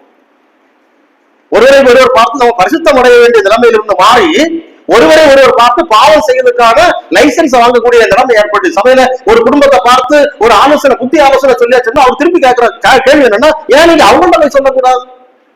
அவங்க படிச்சவங்க, பணம் உள்ளவங்க, அதனால நீங்க பேச மாட்டீங்க, நான் எனக்கு பணம் இல்லை, நான் படிக்காத ஆள், அதனால வந்து பேசுறீங்களா அப்படின்னு அவங்க திருப்பி கேட்கிறாங்க. அவன் கேட்கறது நியாயம்தான். ஏன்னா நம்ம சபைகள் என்ன ஆச்சு, படிச்சவங்க பணம் உள்ளவங்க தான் பொறுப்புல இருக்கிறாங்க. அவங்க செய்யறதெல்லாம் தலைகளை தான் செய்யறாங்க. அவங்க பிள்ளைகள், பேர பிள்ளைகள் நடக்கிற அத்தனையும் தலைகளா நடக்கிறாங்க. அவங்களே வாழ்க்கையை, குடும்பத்தை ஒழுங்குபடுத்துறது இல்ல. அப்புறம் போய் அவங்க யாருக்கு ஆலோசனை சொல்றது?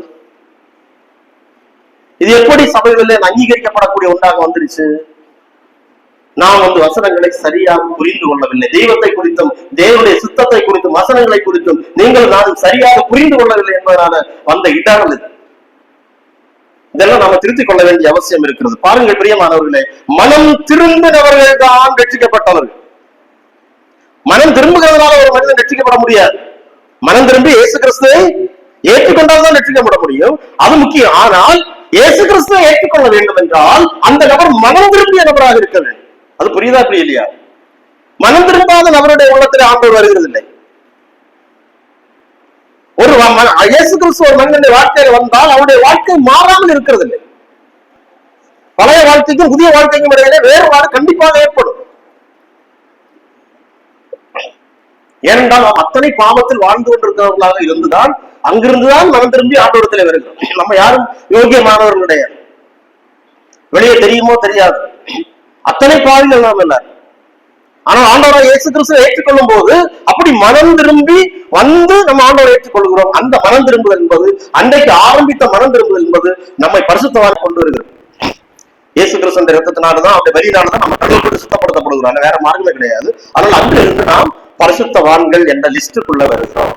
இப்ப நான் சொன்னேன், சாதாரணமான ஒரு நீதிமன்றத்துல ஒரு மனிதன் நீதிமான் என்று தீர்ப்பு சொல்லப்பட்டால் அந்த மனிதனுடைய சுபாவத்துக்கு எந்த மாற்றங்களும் வருகிறதில்லை, அந்த குற்றத்திலிருந்து மட்டும் விடுவிக்கப்படுகிறார். அதுபோல அல்ல புதிய ஏற்பாட்டு விசுவாசிகள், அதே சகோதர சபை விசுவாசிகள் அப்படிதான் நினைக்கிறாங்க. நம்ம அப்படி பொசிஷனலி நம்ம ரட்சிக்கப்படும் போது நம்ம பொசிஷனலா கிறிஸ்தவர்களாக ரட்சிக்கப்படுகிறோம். பிராக்டிகலா நம்ம எப்படி வேணாலும் இருந்துக்கலாம். அப்படி இல்லை, கேரக்டர்ல நமக்கு ஒரு மாற்றம் சம்பவிக்கிறது. இயேசு கிறிஸ்து நமக்குள்ளே வரும்போது நம்முடைய தன்மைக்கும் தேவன் நமக்கு மாற்றத்தை கொடுக்கிறார். தேவன் நம்மை பரிசுத்தவான் என்று அழைத்தால் மெய்யாவே நம்ம பரிசுத்தவான்கள் தான். யாரும் எந்த ஒரு சிருஷ்டியும் குற்றம் சொல்லக்கூடாது. அவருக்கு அந்த பரிசுத்தவானா இருந்தால் மட்டும்தான் தேவன் நம்மை பரிசுத்தவான் சொல்லுவார். இல்லையா? தேவன் பொய் சொல்ல மாட்டார் இல்ல, தேவன் வாய்மானம் பண்ண மாட்டார் இல்லையா, தேவன் சும்மா பேச்சுக்கு ஒண்ணு சொல்ல மாட்டார் இல்லையா, அதனால நம்ம நீதிமன்றம் சொல்லி சொன்னா தேவன் ஒப்புதல் அளித்த ஒரு விஷயம் இல்லையா. அப்போ அதுல தேவன் நம்மை பரிசுத்தவன் சொல்லியாச்சுன்னா 100% நம்மை பரிசுத்தவன் ஆக்கினால் தானே அவர் பரிசுத்தவன் சொல்ல முடியும். அந்த பரிசுத்தம் நமக்கு எங்க இருந்து வந்துச்சு? எங்க இருந்து வந்தது? இயேசு கிறிஸ்துவிலே. எங்க இருந்து வந்தது? இயேசு கிறிஸ்துவிலே தான் அந்த பரிசுத்தம் நமக்கு கணக்கிடப்படுகிறது.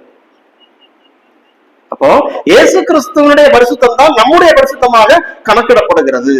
1 கொரிந்தியர் 1:32 பார்த்தோம். அவரே தேவனால் நமக்கு ஞானமும் நீதியும் பரிசுத்தமும் மீட்புமானார். அப்ப நம்முடைய பரிசுத்தமாக யார் மாறுகிறார்? இயேசு கிறிஸ்து. சரியா? அப்ப இயேசு கிறிஸ்து என்னுடைய பரிசுத்தமாக மாறி இருக்கிறார். இது ஒரு பக்கம். இன்னொரு பக்கம், நாம் இந்த இயேசு கிறிஸ்துவை நாம் ஏற்றுக்கொள்ளும் போது நாம் நமக்குள்ளே ஒரு மரணத்தையும் எதிர்கொண்டிருக்கிறோம். இயேசு கிறிஸ்துவுக்குள்ளே நான் ஜீவன் பெறுகிறதற்காக, உயிர்த்தெழுதலுக்காக இயேசு கிறிஸ்துவிடத்திலே வரும்போது, நான் மறுபடி பிறப்பை அடையும் போது எனக்குள்ளே வேற ஒரு காரியம் சம்பவித்தது. எனக்குள்ளே ஒரு மரணம் சம்பவித்தது. என்ன மரணம் சம்பவித்தது? ஆவிக்குரிய என்னுடைய மரணம் அங்கே சம்பவிக்கிறது. அதையும் நாம் ரோமர் 6ஆம் அதிகாரத்திலே பார்க்கிறோம். 6ஆம் அதிகாரத்தில் தொடர்ச்சியாக வாசியுங்கள். அந்த 6ஆம் அதிகாரம் 1 வாசியுங்கள். அந்த வசனங்கள் உங்களுக்கு புரியுதா என்று பார்க்கிறோம்.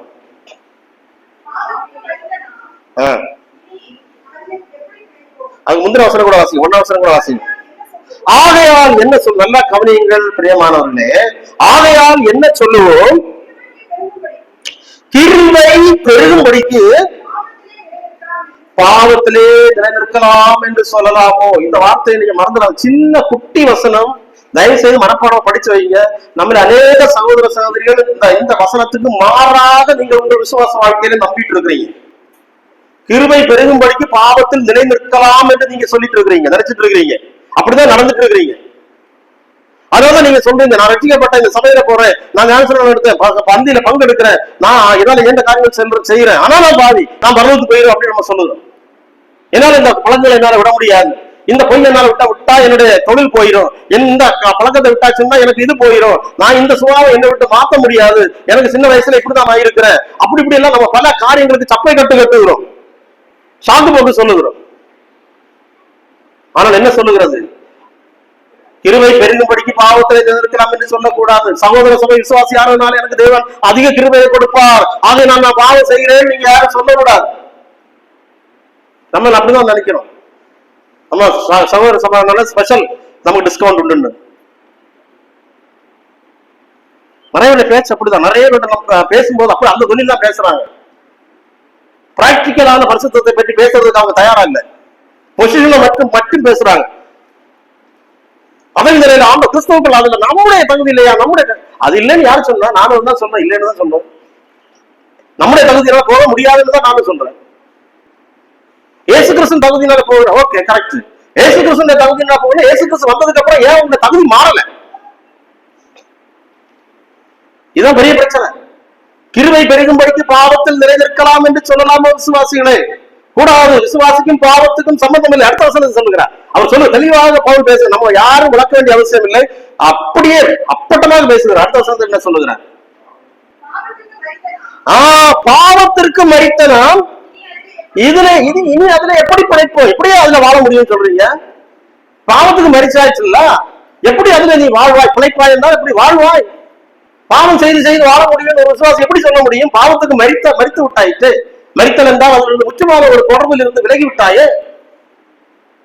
எப்படி பாவம் செய்கின்ற மனிதராக நீ இருக்க முடியும்?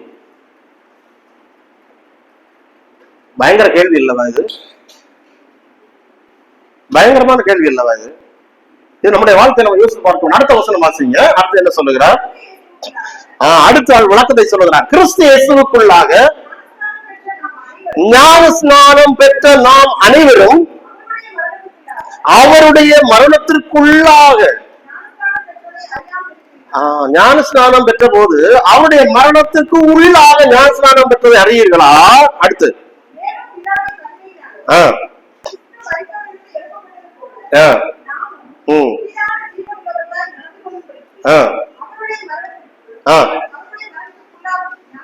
அவருடைய மரணத்திற்கு உள்ளாக்கும் ஞான ஸ்நானத்தினாலே கிறிஸ்துவுடனே கூட அடக்கம் பண்ணப்பட்டீர்கள். என்ன நடந்திருக்கு? நமக்கு ஒரு மரணம் நடந்திருக்கிறது, நமக்கு ஒரு அடக்கமும் நடந்திருக்கிறது. அதை எப்படி நீங்க அறிந்து கொள்ளுறீங்க? உங்களுக்கு புரியலைன்னா புரியறதுக்காக ஞானஸ்நானத்தை பாருங்க. ஞானஸ்நானத்துக்கு டெபினிஷன் அல்ல இங்க அவர் பேசுகிறது. இங்க அவர் பேசுகிறது இந்த மரண அடக்கத்தை பற்றி பேசுகிறார். அது உங்களுக்கு புரியறதுக்காக ஞானஸ்நானத்தை அவர் எடுத்து காட்டுகிறார். அவ்வளவுதான் இந்த இடத்துல. அப்ப ஞானஸ்நானத்தின் போது என்ன நடக்கிறது என்று கவனித்து பாருங்கள். நம்ம கண்ணீருக்குள்ள போகிறோம், நம்ம என்ன செய்யறாங்க? அடக்கம் பண்ணிடுறாங்க. அப்ப திரும்ப எழும்பி வாரமே, இந்த கேள்வி வருது இல்ல? திரும்ப எழும்பி வாரமே, அது எப்படி எழும்பி வருகிறோம்? ஆக்சுவலா அடக்கம் பண்ணியாச்சு. திரும்ப ஏன் எழுப்பி வர்றோம்னா உள்ளே கிடந்தா செத்து போயிடுவோம். அதனால கொஞ்ச காலம் வாழ்றதுக்காக வெளியே வர்றோம். அவ்வளவுதான் அந்த அர்த்தம். ஆக்சுவலா அடக்கம் பண்ணப்பட்ட நிலையில தான் நம்ம இருக்கிறோம். பாவத்து நிமித்தம் பாவத்தின் காரியங்களை பொறுத்த மட்டும் இல்ல, கிறிஸ்துவோடு கூட மரித்து அடக்கம் பண்ணப்பட்ட நிலை. அதுல இருந்து எழுப்பி வரல, எழுப்பி வரக்கூடாது.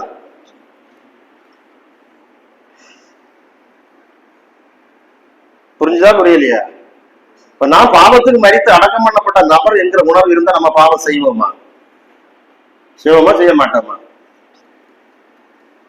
இல்லங்க பிரதர், நீங்க சொல்றதெல்லாம் சரிதான். ஆனா என் குடும்ப சூழ்நிலை எப்படி, நான் வேலை பார்க்கிற இடம் அப்படி, அதெல்லாம் உங்களுக்கு சொன்னா புரியாது, அதனால நான் பாவம் செய்யறேன் அப்படின்னு சொன்னீங்கன்னா அடுத்து பவுல் விரிவா பேசுறேன். நமக்கு எல்லாம் வாசிக்க நமக்கு நேரம் முடிஞ்சு போச்சு. புதிதான ஜீவன் உள்ளவர்களாய் நடந்து கொள்ளும்படிக்கு நீங்க தண்ணீர் எழுப்புனீங்க. அங்க வேற வார்த்தைகள் இணைக்கப்பட்டு என்ன இணைக்கப்பட்டிருக்கிறது?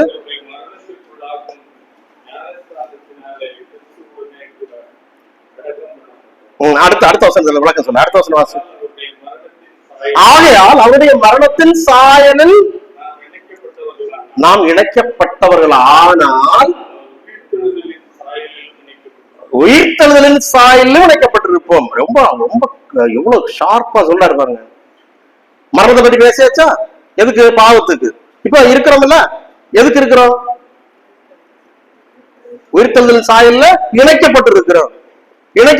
மரணத்தின் சாயல்ல பழைய வாழ்க்கை முடிஞ்சு போச்சு. இப்ப புதிய வாழ்க்கை எப்படி இருக்குது? உயிர்த்தெழுதலின் சாயல்ல இணைக்கப்பட்டிருக்கிறது. இயேசு கிறிஸ்துவோட உயிர்த்தெழுதலின் சாயல் இணைக்கப்பட்ட நம்ம எப்படி இருப்போம்? பாவம் செஞ்சா இருப்போம்.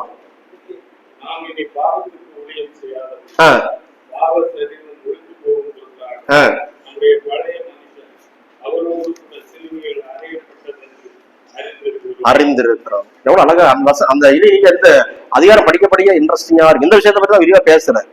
நான் இப்ப சொல்ல வந்தது நான் சுருக்கமா சொல்லிடுறேன், நேரம் இல்லாத நான். இப்போ நீங்க சொல்றீங்கல்ல, சூழ்நிலை இப்படி, என்னுடைய இயல்பு இப்படி, என்னுடைய தொழில் இப்படி, இதனால நான் பாவம் செய்யறேன்னு கேட்டா, அதே ரோமர் 6ஆம் அதிகாரத்துல தொடர்ந்து பேசுவா, பாவத்திற்கு ஊழியம் செய்வதற்கு நீங்கள் பாவத்திற்கு அடிமைகள் அல்ல. அதாவது உங்களுக்கு பாவம் எஜமான் அல்ல. அப்படியே உங்களுக்கு புரியலன்னா கடைசி பகுதியில சொல்லுவாரு, மனுஷ பலவீனத்தை நிமித்தம் நான் சொல்லுறேன். அது கடைசி வசனம். மனித பலவீனத்தை நிமித்தம் நான் சொல்லுகிறேன். என்ன சொல்லுகிறேன்? நீங்கள் முன்னாடி உங்க பாவத்திற்கு உங்கள் அவயவங்களை அடிமைகளாக ஒப்பு கொடுத்தது போல என்ன செய்யுங்க? நீதியை செய்யும்படி அடிமைகளாக ஒப்பு கொடுங்கள். இது உங்களுக்கு புரியுதா புரியல? எனக்கு அது எழுதுறது. நம்ம ஏன் முன்னாடி பாவம் செஞ்சோம்? நம்ம ஏன் பார்க்க கூடாத பார்த்தோம் அப்படின்னு கேட்டாச்சுன்னா, நம்முடைய கண்ணு நம்மள என்ன செய்யுது? இழுத்துட்டே இருந்துச்சு. ஏன் இழுத்து இருந்துச்சு? பாவம் எனக்குள்ள இருக்குது. பாவத்தின் அடிமை இருந்ததுனால என்னால கண்ட்ரோல் பண்ண முடியாது. கரெக்டா? அது பாவத்தின் அடிமை இருந்து பாவனுடைய எஜமா இழுத்துட்டே இருந்துச்சு. ஆனா நான் செஞ்சேன். இப்போ அந்த எஜமான் போயாச்சு. இப்போ நான் யாருடைய இன்னொரு எஜமான், யார் எஜமான்? கிறிஸ்து என்கிற எஜமான். இப்போ நான் பாவத்துக்கு அடிமை இல்லை. இப்ப யாருக்கு அடிமை? நீதிக்கு அடிமை. நீதிக்கு அடிமை. கரெக்டா? அதில் சொல்லப்படும் நீதிக்கு அடிமை. நீதிக்கு அடிமைன்னா எப்படி உங்களை பாவம் செய்யறதற்கு பாவம் உங்களை இழுத்துக்கொண்டே இருந்துச்சோ, அதே மாதிரி இப்பொழுது நீதியை செய்யறதுக்காக உங்களை இப்ப நீதி இழுத்துக்கொண்டே இருக்கிறது. இப்ப நம்ம எந்த அளவுக்கு சொன்னோம், ஐயோ எனக்கு இந்த பாவம் செய்யாம இருக்க முடியாதுன்னு நம்ம தவிச்சோம் இல்லையா? என்னால இது பேசாம இருக்க முடியாது. ஒண்ணு பேசல, ரெண்டு பேசாம இருக்க முடியாது. என்ன அடித்தா அவன் திருப்பி அடிக்காம இருக்க மாட்டேன்னு சொல்லி இருந்துட்டோம்ல. இப்ப நமக்கு என்ன சொல்லுது? என்ன அடிச்சா அடி வாங்கிட்டு இருக்கணும், அடி வாங்கிட்டு பேசாம இருக்காம என்னால இருக்க முடியாது, நீதி செய்யாம என்னால இருக்க முடியாது. எனக்கு நீதி செய்யணும், எனக்கு நல்லது செய்யணும், எனக்கு விட்டு கொடுக்கணும், எனக்கு கஷ்டம் சகிக்கணும். இப்படி ஒரு உண்மைகள் நமக்குள்ள இருக்குது. யாருக்கு? யாருக்கு? உண்மையாக ரட்சிக்கப்பட்டவங்களுக்கு. இப்ப சொல்றது புரியுதா? இப்ப நானா இது சொல்றது இல்ல, ரோமர் 6ஆம் அதிகாரத்துல பேசப்படக்கூடிய விஷயம் அது. அப்போ ஒரு விசுவாசி என்பவன் நன்மை செய்யறதுக்காக துடிச்சிட்டு இருப்பான். இன்றைக்கு ஏதாவது ஒரு நன்மை செய்யணும், அவன் தூக்க வராது. யாருக்காவது ஒரு நன்மை செய்யணும், யாருக்காவது ஒரு பொருளை கொடுக்கணும், யாருக்காவது ஒரு நன்மை செய்யணும், யாருக்காவது உதவி பண்ணணும். அது இல்லாம அவனுக்கு இருக்க முடியாது. முன்னாடி ஏதாவது பாவம் செய்யாம தூங்க முடியாது. இன்னைக்கு பாவம் செய்தா நம்மளால என்ன செய்ய முடியாது? தூங்க முடியாது. அந்த ஒரு மனநிலைக்கு வந்தவர்கள் தான் விசுவாசிகள். இன்னைக்கு என்ன நடக்குது? நமக்குள்ள என்ன நடக்குது? என்னமோ போங்க, பழைய மனுஷன் புதிய மனுஷன் சொல்றீங்க, எனக்கு ஒரு வித்தியாசமும் தெரியல. நான் அன்னைக்கு இருந்தது மாதிரிதான் இன்னைக்கு இருக்கிறேன். அன்னைக்கு எப்படி இருந்தேனோ அதே மாதிரிதான் இன்னைக்கு இருக்கிறேன். என்னமோ சொல்றாங்க, இவர் பிரசங்கம் பண்றதே புரியல பாரு. நிறைய பேருக்கு புரியாது. ஆனா இது பிரசங்கத்துல ஒண்ணுமே கிடையாது. நம்ம சும்மா பைபிள் வசனத்தை வாசிச்சுட்டு சொல்லிட்டு போனோம். நிறைய பேருக்கு ஏன் புரியலன்னா, இந்த வேறுபாடு அவங்களுக்குள்ள இன்னும் உண்டாகல. அதனாலதான் சொல்றேன், உங்க ரட்சிப்பு சரியா இருக்கான்னு பரிசோதிச்சு பாருங்க. இல்லைன்னா என்னோட டிக்கெட் இருக்குன்னு நினைச்சிட்டு இருப்பீங்க, ஆண்டு வரும்போது டிக்கெட்டை காணாது. ரட்சிப்பு என்பது அவ்வளவு அற்புதமான ஒரு விஷயம். ரட்சிக்கப்படும் போது ஒரு மனுஷனுக்கு வாழ்க்கை தலைகீழாக மாறும். நாமெல்லாம் இப்படி பாவம் செஞ்சு பாவிகளை போல பழைய வாழ்க்கையோடு வாழ்ந்து கொண்டிருக்கூடிய அனுபவம் இல்லை. வித்தியாசமான ஒரு வாழ்க்கை நம்ம உண்டாகும். கிறிஸ்து நமக்குள்ள வரும்போது, ஆவியார் நமக்குள்ள கிரியை செய்யும் போது நம்முடைய வாழ்க்கை மாறும். நாளுக்கு நாள் நம்ம உடைந்து நொறுங்கி, நாளுக்கு நாள் நம்ம தாழ்மைப்பட்டு, நம்முடைய பெருமைகள் அகந்தைகள் மாறி நமக்கு எவ்வளவோ மாற்றங்கள் வந்துடும். செலவு சொல்லுவாங்க, ரட்சிக்கப்பட்டு 25 வருடங்கள் ஆகிறது, 40 வருடங்கள் ஆகிறது. அவங்க சொல்லித்தான் நம்ம அறிய வேண்டி இருக்குது. 40 வருடங்களுக்கு பிறகு என்னாச்சு? அன்றைக்கு என்ன தெரியுமா? ரட்சிக்கப்பட்ட நாட்கள்ல நான் எப்படி இருப்பேன் தெரியுமா? ஒரு கூடுகைக்கும் நான் விடாம போயிட்டு இருப்பேன். எல்லா இடங்களுக்கும் சுவிசேஷம் சொல்ல போகும்போது ஊழியக்காரங்க கூட எல்லாம் போவேன். அன்னைக்கு ரட்சிக்கப்பட்ட அன்னைக்கு அவ்வளவு இருந்துச்சு. 40 வருஷம் ஆன போது என்னாச்சு? பிள்ளை தலைகீழா வளர்ந்தது.